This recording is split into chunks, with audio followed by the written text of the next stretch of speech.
what's going on with mortgage rates? A whole bunch of different things. One of the things that's impacting mortgage rates right now is the global uncertainty with regards to the tensions between Russia and Ukraine. So what happens is when there's global uncertainty and something like war causes people a lot of uncertainty for obvious reasons. What happens is there's something called what they call a flight to safety, where money tends to flow to safer, less risky investments such as bonds, which is what impacts mortgages, U.S. treasuries, things of this nature, and out of stocks and whatever other sectors that money typically flows in when it's a more certain environment. So when you have money flowing into the bond market, it puts downward pressure on rates because there is a race to for people to buy bonds, which lowers the yield, which lowers the interest rate.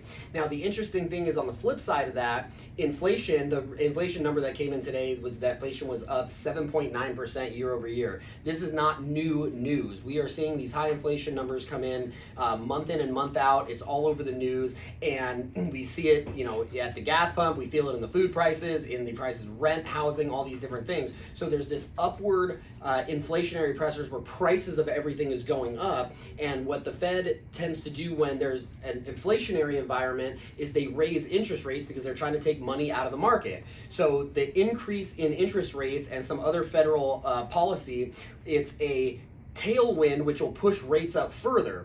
But then you have this geopolitical tension, the war, that's causing this downward pressure on rates. So the experts that I follow and the thing that we're seeing is that the uncertainty in Europe and the things going on there with regards to the tensions between Russia and Ukraine, potential for other countries getting involved or it expanding into something worse than it is currently, that's kind of putting a lid on rates in the short term, and the experts think that we're still in for further rate increases in the long term as the Fed tries to balance out inflation. Another tough thing that we have going on is something called consumer sentiment, where consumers, the people, are sort of down on where they think the economy is going, which causes them not to spend as much.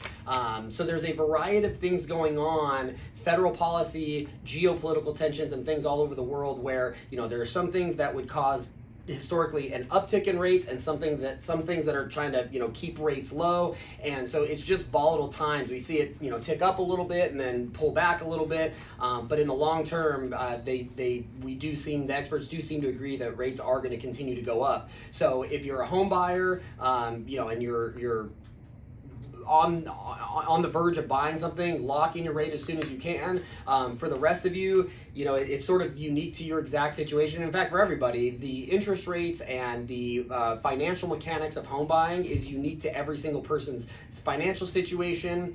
So if you have any questions about these things, feel free to connect with us on Instagram or give us a call. We'd love to help out. But that's a little bit about what's going on with the rates, is that there's some things that they're causing rates to go up, and a couple other metrics that are and things going on that's causing rates to come down. So we're seeing a lot of volatility, and as these things start to sort themselves out and become clearer, we still think rates are going to trend upward in the future, and all we can do is kind of take it day by day and see where we're at any given moment, because markets move moment by moment, things happen moment by moment, and all of these things worldwide affect what's going on with rates. So stay close to the people that can help you determine what's the best action for you so that you can get the best deal for you.